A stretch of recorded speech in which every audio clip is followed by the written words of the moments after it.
My name is Chris Reinhardt. I am project lead at Human Head Studios, currently working on Prey. Prey is a first-person shooter currently in development by Human Head Studios. It's being co-developed by Human Head and 3D Realms. Prey tells the story of you play a young Native American named Tommy, and it's all about kind of his adventures as he starts out on his reservation as he's abducted by aliens, and the story is about him rescuing his girlfriend and trying to get off this alien ship and getting back to Earth. As the aliens are abducting stuff, they're grabbing all sorts of things from Earth. You know, they're grabbing a lot of people, of course, and the people are being taken to be used for food and warriors and kind of experimentation type of stuff. But they're also grabbing a lot of technology from Earth. Because the thing that the sphere does is as it's traveling through the galaxy, grabbing other different species and stuff, it also grabs their technology and kind of appropriates it into the ship as needed. So as you're running around on the ship, you actually run into other kind of Earth type of things.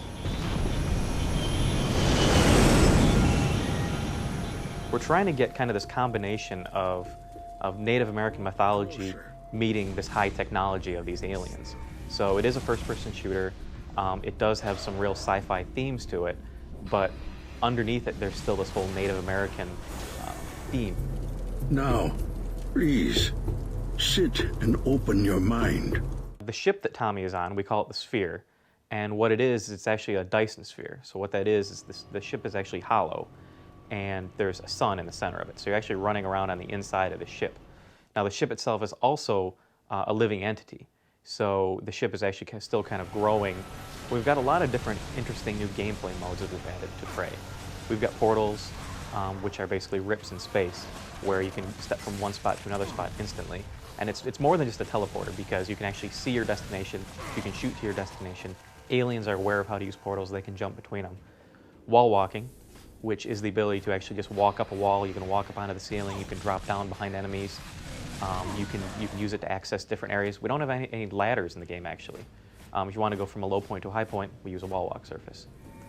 We also have this ability called Spirit Walk, where the player has the ability to leave their body. They can leave their body behind. Their body is vulnerable if they leave it. And while they're in this kind of spirit form, they can do various things that a normal physical body can't do. They can walk through fire. They can walk past I-beams, like trip mine type of thing, trip wires. Creatures are less likely to notice them. Got the ability to flip gravity to any orientation that you want. Suddenly you're on the wall, suddenly you're on the ceiling. We never do anything where it just suddenly happens and it's a surprise. It's always player introduced. We also have this other ability called Death Walk. Now Death Walk is one thing that I'm really excited about, because in Death Walk, most games you die, game over, that's it, done. In Prey, when you die, you go to this separate little realm. You've got a little mini game that you play. It's fairly easy. It's easy to win, but it's difficult to do really well, because how well you do is how much health you'll have when you come back. So it's this little mini game. It's really quick. You go to it, bam, you're back in the game exactly where you died. So there's no like end to the game. It just continues. There's no that break isn't there.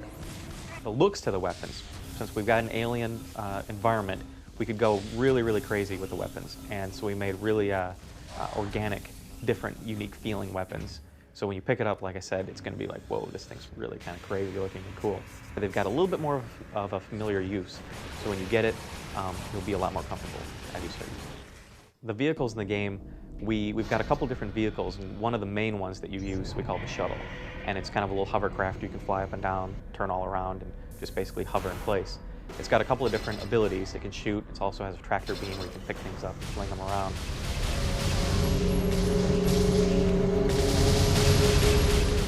Definitely going to be supporting Xbox Live. Deathmatch, Team Deathmatch will be supported on that. Marketplace and stuff, actually we're still talking about how that's going to work out, so we haven't fully unveiled everything we're doing with that. Thank you for letting me tell you about the game. Check it out on the Xbox 360 when it's done. Now go.